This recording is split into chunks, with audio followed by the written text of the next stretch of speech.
So, hello guys. Update ko lang kayo guys sa aking parsley kasi medyo ano na siya, um, kailangan ng harvestin dahil pag sumobra na yung kanyang, kasi dapat ang parsley ay yung bata pa ba, yung bang um, hindi pa masyadong ripe siya, kasi mas maganda yung kunin mo na kaagad yung hindi pa siya masyadong tumanda. Tumanda tulad ko. Hindi guys, kasi dapat kasi 2 days na, kasi dapat naitanggal ko na yan at hindi nga ako nagkaroon ng time. Dapat kailangan na talaga masikat, sobrang nasikat ang araw. Dapat kanina ko pa yung umagang harvestin, kaso nga lang ay kala ko makakatulog pa ako galing sa work at nag-live ako kanina. Thank you very much sa mga nandoon.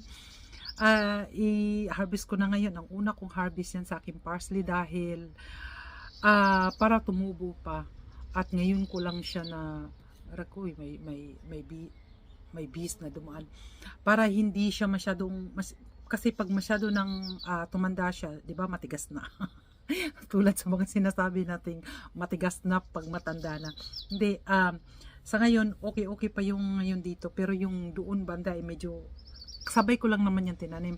Kung sino yung mga nakakita last time na tinanim ko yan, seeds pa lang, tapos tumubo na at tinanim ko, kung sino doon ang nakakita noon, napanood yun, ay i-update ko na ngayon sa inyo ang aking pag-unang harvest, kasi makakadalawa o pangatlo pa akong harvest pag tinanggal ko na ngayon, kasi tutubo pa yan guys, ang tutubo, para sa aking winter time ay meron akong parsley. O, diba? Ganun lang yan. Para-paraan lang ang buhay. Para-paraan lang ang pagtatanim. Ang pagtatanim ay madali lang naman. Para-paraan lang kung papaano gawin. Kasi, tulad ng una kong sinabi sa inyo, na ang parsley ay talagang mahal yan dito bilhin. Mura lang yan sa ibang lugar. Kasi nga, pang painitang ano yan. Yung summer nga namin ngayon ay 3 months lang. Tapos yung summer namin ngayon ay medyo hindi masyadong stable dahil nga ulan ng ulan. Pero maganda rin yung ulan. Pero yung lamig ay pangit. Yung ampalaya ko nga medyo hindi na siguro makakaano yun. Tingnan ko lang kung makakaano ako sa aking ampalaya. Nasa garden ko yun. Pero ngayon mag-harvest tayo dito sa aking balkon. So tara na. Ayan yung aking bit-bit bay. Diyan ko lang ilalagay. Tingnan ko lang ha. At nandito na po sa akin. Ayan na siya oh. Oh, ayan. Ayan yung ibang parsley naman yan. Pero ito yung parsley ko talagang sa seeds. At medyo kasi mag-green pa ay kung maninilaw na yan ay pangit na. At dito ko mag-start. Meron din ako doon sa kabila. Ayun doon, at mamaya pakita ko muna doon sa kabila bago ko dito umpisahan, kasi o di kaya doon na lang ako mag-uumpisa. Ayan pa yung parsley ko, kukunin ko na yan kasi medyo pag dumilaw yan ay pangit na, o di ba? So ayan yung aking strawberry na pulang-pula na, kunti na lang nga. At ayan siya. Di ba masyado na siyang mataas. Ayan, yan. Ito ang unang ha-harvesting ko guys, kasi medyo ano na siya matangkad. Matangkad. Ready to ano na siya.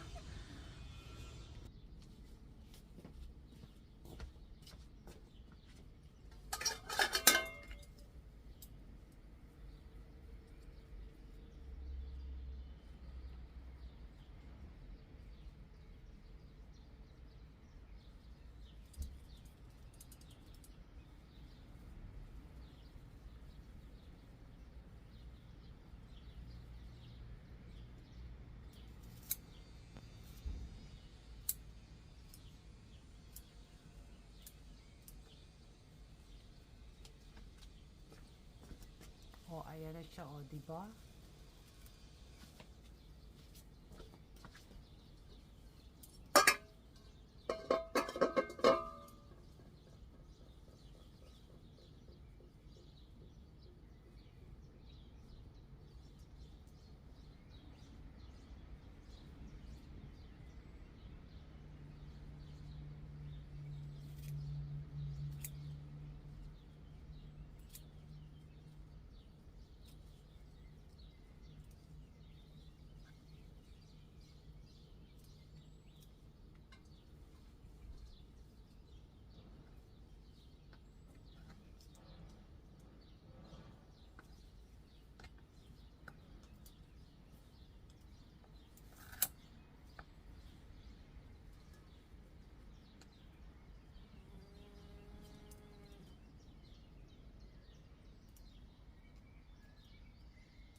Bye.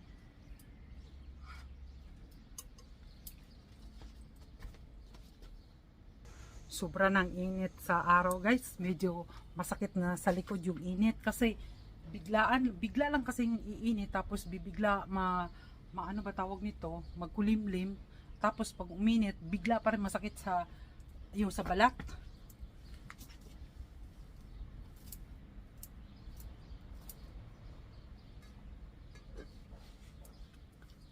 Kita nyo, marami na akong na-harvest dito. Dito pa lang yun sa isa, ha? Hindi pa ako tapos dito sa isa. Ayan, marami na siya.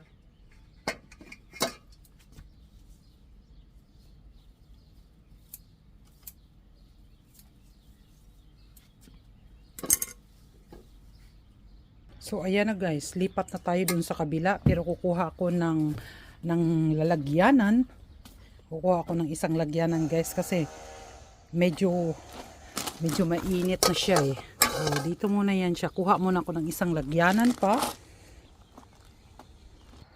So, ito na tayo. Kuha na tayo kasi pag matagalan pa yan, ay ayan o, ito na yung kukunin ko at saka yung nandoon. Kasi pag matagalan yan, medyo pag mag-yellow na siya, ay pangit. So, ayan yung iba o. Medyo nag-yellow na. Kaya, stay tuned.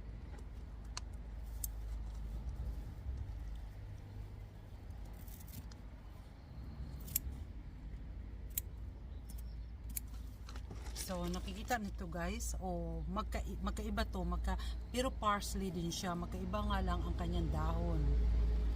Ayan. Pero mas nagustuhan ko yung isa. Pero kung iisipin natin, ay ito ay kulot. Ito ay kulot, yung isa ay tuwid. So, tama ba yun guys? Pero pareho lang yan sila. Yung leaves lang ang magkaiba. At dalawa lang kasing klase to. Ayan. May kulot at tuwid. At saka itong yellow na to, ayan, ay hindi na yan pwede.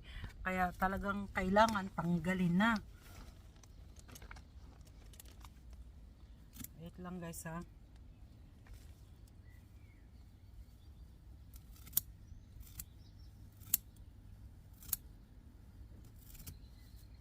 Ayan.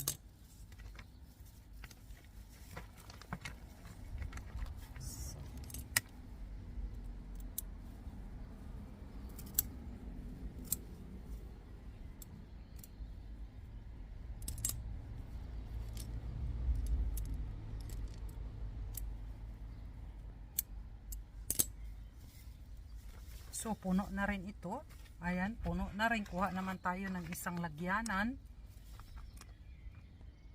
So, ayan. Ayan ang pinagkuhaan ko.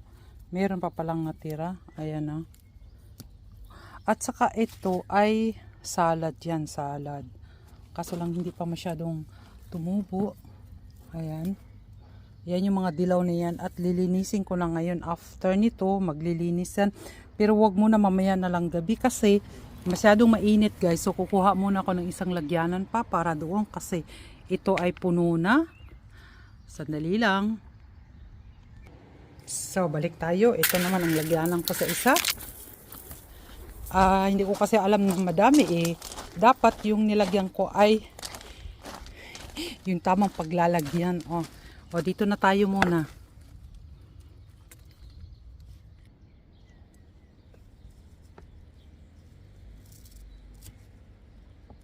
Dito guys ay maliit ang tubo niya. Ayan o.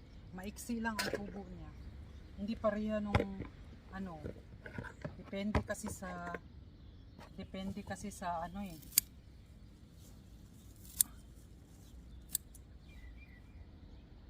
Maiksi yun dito pero kailangan na kasing kunin. Kailangan na talagang harvesting. Maiksi man siya. Pero magkapareho lang to ha. Kapareho lang talaga to yung yung una kong kinuhaan. Pareho lang to. Same time lang na tinanim ko. Pero ito yung tubo dito. Depende siguro sa soil. Ayan, depende sa soil guys. Kasi ang soil siguro, kasi ang soil doon sa kabila ay bago yun. Itong soil na to ay matagal na to. Kaya papalitan na rin to next year. Pero diyan lang muna.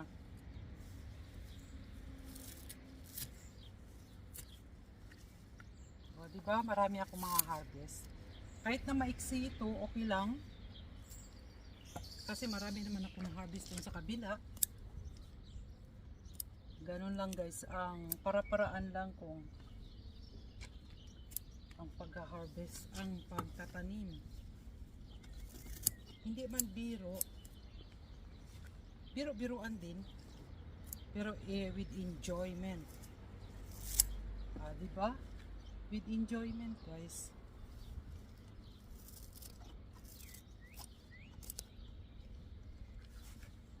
So, nakuha ko na lahat. So, ayan na siya at lilinisin ko na tong mga ito. Yung iba na to ay pwede yan. O, ayan. Meron na naman ako. At lipat na tayo dito sa kabila. So, ito na guys. Yung tatlo kong planggana. Ito na guys. Andito na sa loob. Dito na ako sa loob kasi sobrang init dun sa loob, sa labas. Tulad ng sinabi ko ay ito ay parsley din, kaso magkaiba ang kanyang dahon dahil nga kung sa isipin natin ay kulot ito. Hindi ko alam kung anong tawag nitong kulot dito, curly. At ayan, yan ang parsley na kulot. At ito naman guys, yung sinabi ko kaninang same time lang sila na inano ko dito ha, ang pagtanim ko dito. Same time lang. At ito ay maganda ang tubo, mahaba siya, maganda ang kanyang tubo dahil siguro sa bagong soil, bago kasi yung soil na yun. At ito naman ay yung dating soil ay maiksi lang ang tubo pero kinuha ko na rin kasi hindi na rin yan magtatagal at maninilaw na. Pag dilaw na siya ay hindi na maganda, o di ba? Mas green yung isa, yan o. O maganda kasi yung kalagayan niya doon. At ito ay medyo madilaw-dilaw. Pero time na rin talaga. 2 days na nasubrahan na siya ng 2 days. Dapat tinanggal ko na kahit maiksi. At least marami din. So nakatatlo akong ngayon. O di ba? Marami na yan guys. So yun lang guys. Maraming salamat sa panood. Sa aking parsley na kasama kayo, kasama sa panood. Guys, thank you very much. Yan ang una kong harvest ng aking parsley. At talaga naman at magkakaroon panawa tayo ng pangalawa at pangatlo hanggang mag-winter time naman. At si-slice ko yan ng napakaliit, parang grinder. Hindi ko yan ginagrind ko na sinaslice ko ng napakaliit at ilalagay sa plastic at i-freezer. So, yun lang guys, may pang winter time na ako. Ganun lang ang dapat gawin kung may winter time. May summer time.